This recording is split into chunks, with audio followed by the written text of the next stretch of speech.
Hi, my name is Jason Faulkner, and this is my bullying story.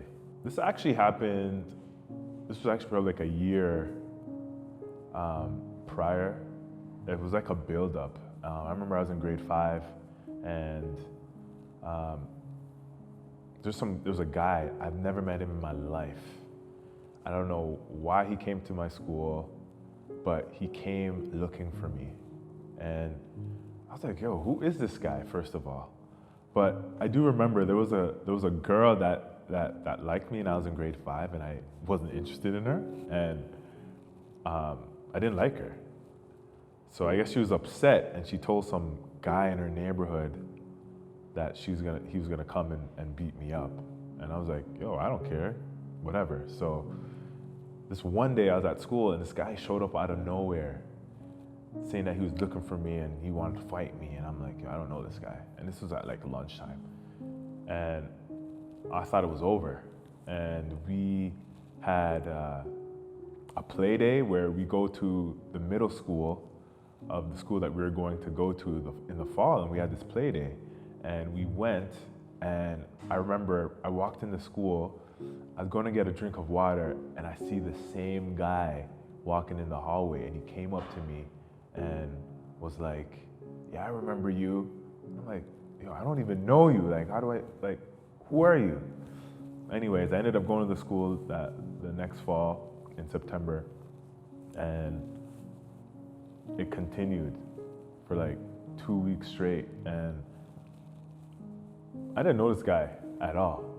And my first 2 weeks of middle school were hell. Like, I didn't tell anybody. I didn't tell my mom, didn't tell my dad. You know, I'm like, all right, let's see what happens, you know, the next day. And it just continued, and this guy was just tormenting me. I remember walking home, I was in band practice, and I was walking home, and I was just walking out the door, had my trumpet in my hand, going home, and these guys just came and started kicking me, and I'm like, yo, can I just go home? I don't even know you. Like, why are you guys bugging me? And that continued, and it continued, and I was like, man, I can't take this anymore. Like, you know, as big as I am now, I wasn't as big as I was back in middle school, but like the harassment continued, and I didn't know what to do.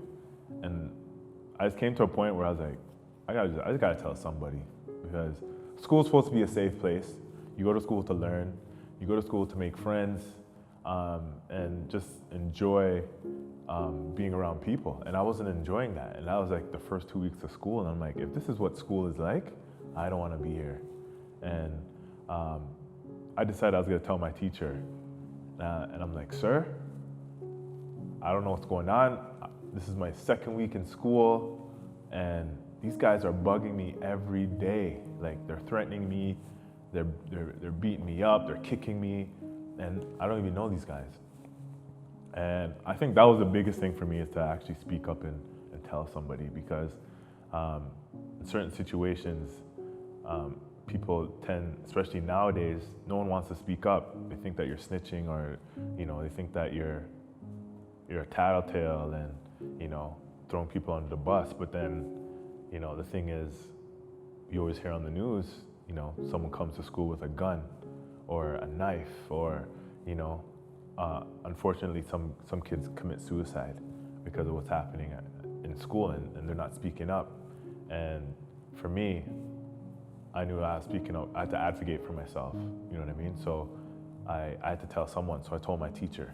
My teacher took care of that, and I can tell you that for the rest of my school year, especially middle school, grade 6, grade 7, grade 8, I didn't have any issues. And it was kind of crazy, because I ended up trying out for the basketball team, and those same guys that were bullying me, or that same guy that was bullying me, we were teammates. And I was the only grade 7 on the grade 8 team the following year. And I was playing with a bunch of these guys that were just on my case the first year.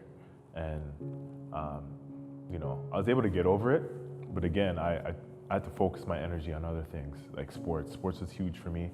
And that same teacher that basically helped me, he was very instrumental as far as my athletic career, and I still speak to him to this day, and he's been very influential in my life, and I want to thank him, you know, from the depths of my heart for his support, for helping me, for looking out for me when I was in grade 6, and to becoming the man that I am today. So thank you, Mr. Bokla. Appreciate you.